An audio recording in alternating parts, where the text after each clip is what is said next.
Hello students. BA second year के छात्राओं के लिए प्रोटीन चैप्टर अभी चल रहा है। उसमें हमने लास्ट क्लास में देखा था गुणवत्ता के आधार पर प्रोटीन का वर्गीकरण। आज हम सेकेंड क्लासिफिकेशन डिस्कस करेंगे, प्रोटीन के भौतिक गुण एवं घुलनशीलता के आधार पर वर्गीकरण on the basis of physical properties and solubility of protein.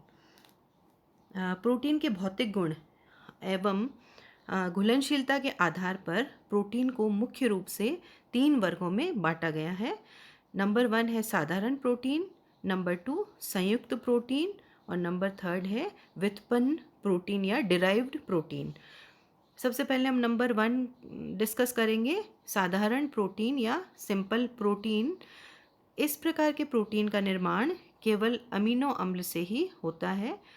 ये प्रोटीन जल अपघटन के उपरांत सबसे सरलतम इकाई के अमीनो अम्ल में टूट जाते हैं। ये सरल प्रोटीन कहलाते हैं।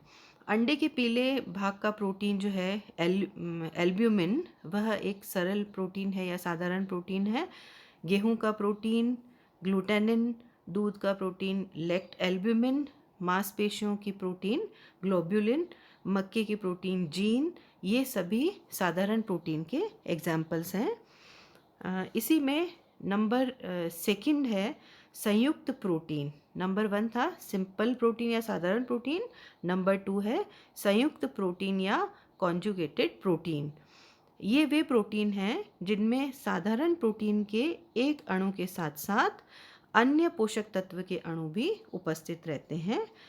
जैसे साधारण प्रोटीन प्लस अन्य पोषक तत्व मिलके बनते हैं संयुक्त प्रोटीन। पोषक तत्वों की उपस्थिति के आधार पर इन प्रोटीन का नामकरण भी अलग अलग तरह से किया जाता है। जिस साधारण प्रोटीन के साथ अन्य प्रोटीन है उपस्थित, साधारण प्रोटीन के साथ जो पोषक तत्व उपस्थित हैं उसी के आधार पर उसका नाम रखा गया है। जैसे ग्लाइकोप्रोटीन, इसमें साधारण प्रोटीन अमीनो अम्ल के साथ में कार्बोहाइड्रेट भी उपस्थित रहते हैं, इसलिए इसका नाम रखा गया है ग्लाइकोप्रोटीन। यह अंडे के सफ़ेद भाग में पाया जाता है। नंबर 2 है न्यूक्लियोप्रोटीन।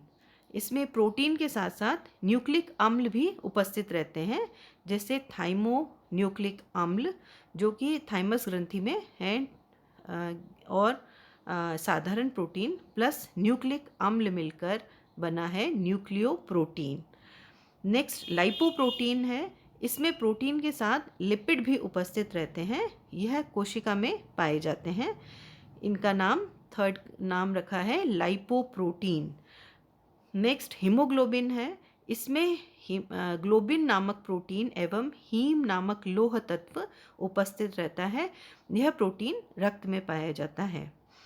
फास्फोप्रोटीन, जब प्रोटीन अणुओं के साथ फास्फोरस के अणु जुड़ जाते हैं तो एक नए यौगिक का निर्माण करते हैं, जिसे फास्फोप्रोटीन कहते हैं। दूध में पाए जाने वाले कैसिनोजन तथा अंडे के पीले भाग या एग योक में उपस्थित ओवोविटेलिन इसी प्रोटीन के अंतर्गत होता है। नेक्स्ट इसी का एग्जाम्पल है लेसिथोप्रोटीन। जब प्रोटीन अणुओं के साथ लेसिथीन या इससे संबंधित तत्व आकर जुड़ जाता है तब एक नए यौगिक का निर्माण होता है, जिसे लेसिथोप्रोटीन कहते हैं। नेक्स्ट थर्ड है, सबसे पहले हमने डिस्कस किया था साधारण प्रोटीन, फिर संयुक्त प्रोटीन। थर्ड क्लासिफिकेशन है व्युत्पन्न या डिराइव्ड प्रोटीन। भौतिक क्रियाओं, ताप के प्रभाव, शारीरिक दबाव, पाचक रसों की क्रिया अथवा जल विश्लेषण अभिकरणों की क्रिया के द्वारा जब प्रोटीन का आंशिक विखंडन होता है तब डिराइव्ड प्रोटीन का निर्माण होता है। अतः व्युत्पन्न प्रोटीन का निर्माण सरल एवं संयुक्त प्रोटीन से मिलकर ही होता है, जैसे पेप्टोन, पेप्टाइड और पॉलीपेप्टाइड्स आदि।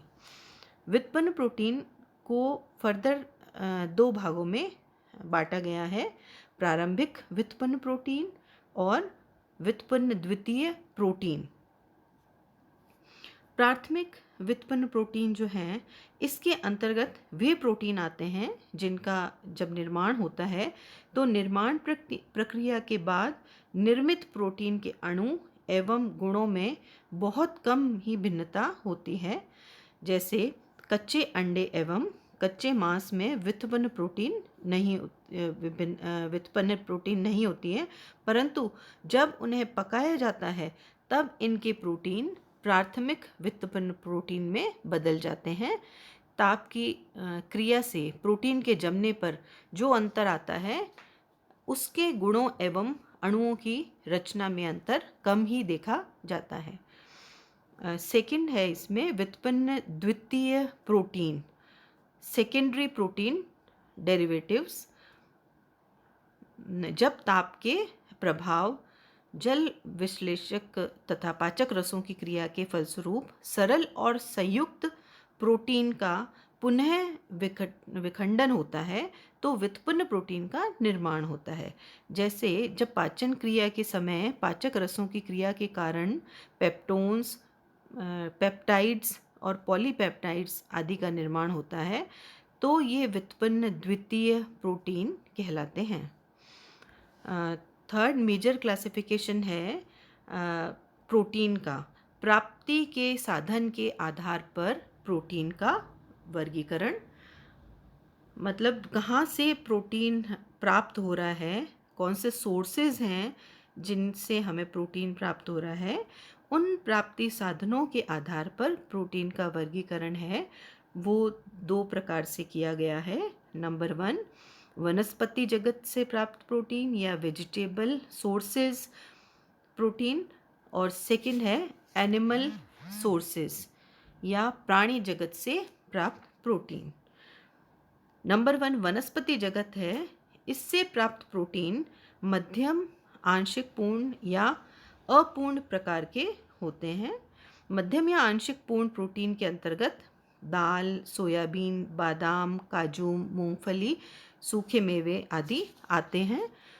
दाल एवं सूखे मेवे में 9 प्रकार के आवश्यक अमीनो अम्ल या एसेंशियल अमीनो एसिड्स पाए जाते हैं। अनाज, फल एवं सब्जियों में अपूर्ण या निकृष्ट प्रकार के प्रोटीन होते हैं। सेकंड जो क्लासिफिकेशन है वो है प्राणिज जगत या एनिमल सोर्सेस से प्राप्त प्रोटीन। प्राणी जगत से प्राप्त प्रोटीन उच्च कोटि के होते हैं। ये पूर्ण प्रोटीन होते हैं क्योंकि इनमें सभी 10 आवश्यक अमीनो अम्ल जो शरीर के वृद्धि एवं विकास के लिए नितांत आवश्यक हैं वो इनमें उपस्थित होते हैं या प्रेजेंट होते हैं। इनमें वो 10 आवश्यक अमीनो अम्ल हैं वो विद्यमान रहते हैं, इसीलिए यह पूर्ण प्रोटीन कहलाते हैं। फॉर एग्जाम्पल दूध, दही, खोया, अंडा, मांस, मछली, यकृत, पनीर, छाछ आदि। अंडे से प्राप्त प्रोटीन सर्वोत्तम प्रोटीन है क्योंकि इसमें सभी आवश्यक अमीनो अम्ल पर्याप्त मात्रा में उपस्थित होते हैं। ये था क्लासिफिकेशन ऑफ प्रोटीन, अलग अलग बेसिस पर क्लासिफिकेशन था। Now we come to the next point, protein के गुण, प्रॉपर्टीज ऑफ प्रोटीन। नंबर 1, कुछ प्रोटीन जल में घुलनशील होते हैं।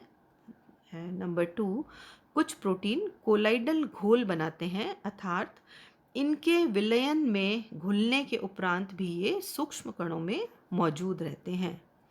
गर्म करने पर प्रोटीन गाढ़े थक्के के रूप में जम जाते हैं। अत्यधिक तेज आंच पर जमे हुए प्रोटीन का पाचन देरी से होता है। नंबर 4 प्रॉपर्टी ऑफ प्रोटीन, कुछ प्रोटीन सोडियम हाइड्रोक्साइड या NaOH में घुलनशील होते हैं। नेक्स्ट, कुछ प्रोटीन तनु अम्ल एवं क्षार के घोल में घुलनशील होते हैं जबकि उदासीन घोल में अघुलनशील होते हैं।